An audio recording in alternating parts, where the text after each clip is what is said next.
A reading from 2 Samuel chapter 19.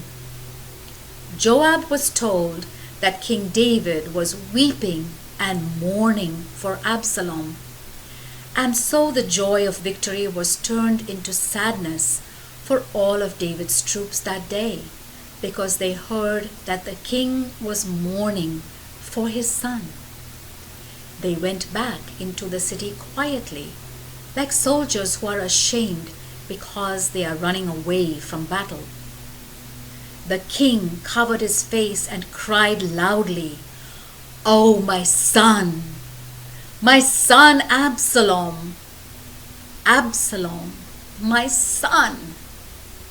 Joab went to the king's house and said to him, "Today you have humiliated your men, the men who saved your life and the lives of your sons and daughters and of your wives and concubines. You oppose those who love you and support those who hate you. You have made it clear that your officers and men mean nothing to you. I can see that you would be quite happy if Absalom were alive today and all of us were dead. Now go and reassure your men. I swear by the Lord's name that if you don't, not one of them will be with you by tomorrow morning. That would be the worst disaster you have suffered in all your life."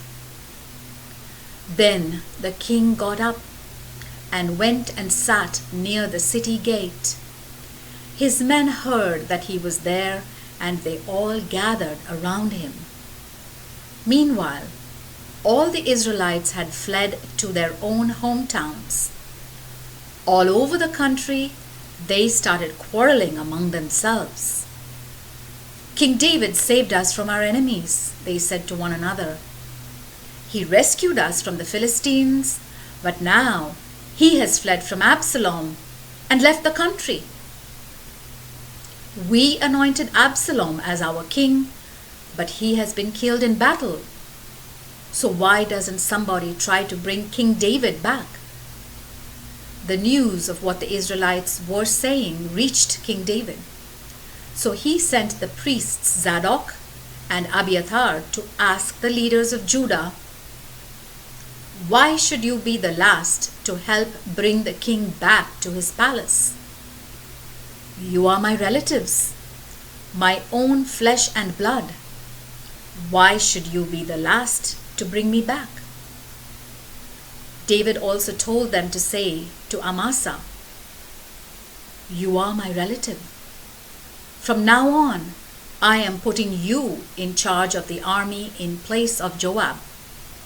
May God strike me dead if I don't."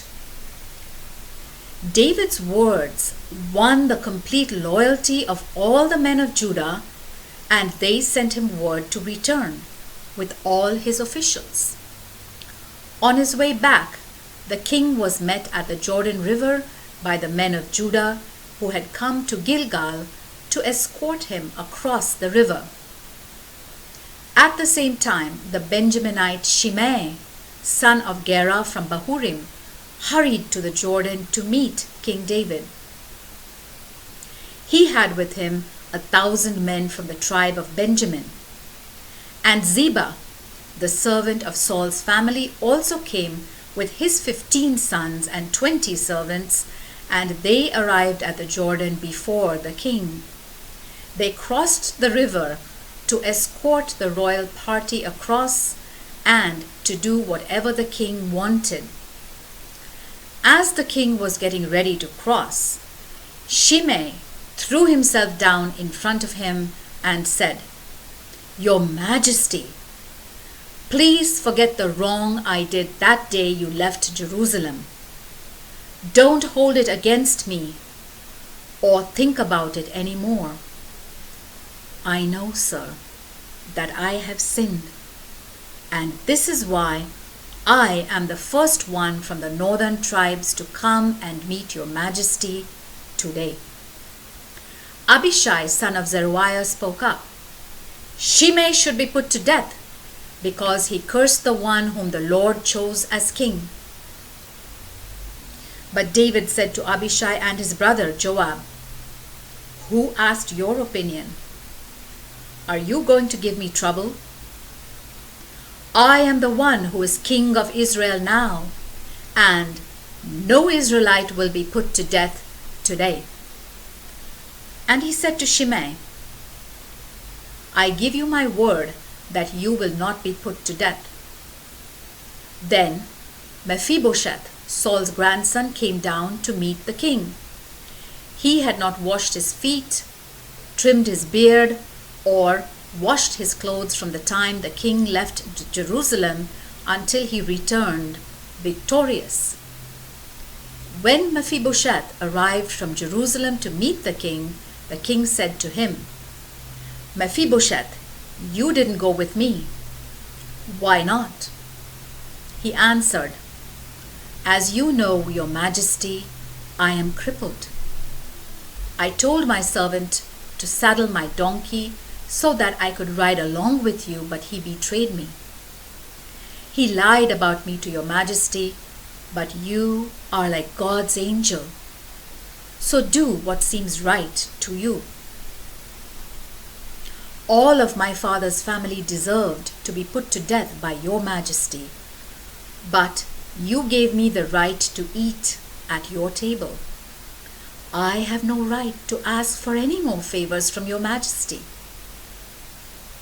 The king answered, "You don't have to say anything more.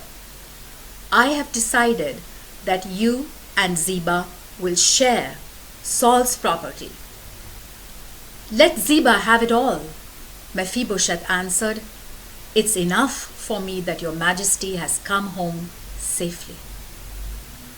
Barzillai from Gilead had also come down from Rogelim to escort the king across the Jordan. Barzillai was a very old man, 80 years old. He was very rich and had supplied the king with food while he was staying at Mahanaim. The king said to him, "Come with me to Jerusalem, and I will take care of you." But Barzillai answered, "I don't have long to live. Why should I go with your majesty to Jerusalem? I am already 80 years old, and nothing gives me pleasure anymore. I can't taste what I eat and drink, and I can't hear the voices of singers. I would only be a burden to your majesty. I don't deserve such a great reward. So I will go just a little way with you beyond the Jordan. Then let me go back home and die near my parents' grave. Here is my son, Kimham, who will serve you. Take him with you, your majesty, and do for him as you think best." The king answered, "I will take him with me and do for him whatever you want, and I will do for you anything you ask." Then David and all of his men crossed the Jordan.